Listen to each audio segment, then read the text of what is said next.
మనిషి అయితే free buses అన్ని క్యాన్సిల్ చేయాలి. క్యాన్సిల్ చేసేసి ఓన్లీ ఓల్డ్ లేడీస్ కోసం 50కి పైన నెలకు 6,000 మిగులుతున్నాయి. ఎక్కడ మిగులుతున్నాయి? హాస్పిటల్స్లలో ఎన్ని పోతున్నాయి? అదేదో ఫ్రీ హాస్పిటల్ చేయమనండి. పేషెంట్లు ఉన్నారు, షుగర్లు ఉన్నారు, బీపీలు ఉన్నారు, అన్ని ఉన్నాయి, అడ్డమైన రోగాలు వస్తున్నాయి. హాస్పిటల్స్ ఫ్రీ చేయమనండి. మీ మహిళల ప్రభుత్వం అదేం లేదు. అన్ని మహిళల మీద ఓన్లీ అపోహ అంటారు కదా, అవే ఉన్నాయి. మొత్తం దొబ్బి తినేది రేవంత్ రెడ్డి. దొబ్బి చేసిండు. ఉన్న వాళ్ళని కూడా బికారీలు చేస్తున్నాడు. ఎట్లుందమ్మా పరిపాలన? అస్సలు బాలేదు. కేసీఆర్ ఉన్నప్పుడు బాగుంది.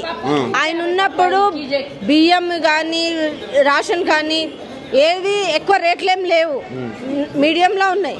వీడు ఇక్కడ గ్యాస్ బంద్ చేసిండు, మళ్ళీ అక్కడ రేటు పెంచేసిండు. ఇక్కడ తగ్గించిండు, అక్కడ పెంచేసిండు.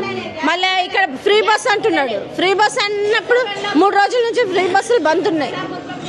బస్సులు ఫ్రీ అన్నప్పుడు మాకు నెరవేర్తారు, మేము బస్సు తీస్తామంటారు. మరి వాళ్ళు ఏం చేయంటారు? వాళ్ళకి చెయ్యాలి. అసలు చెయ్యడు, ఏమి చేయడు.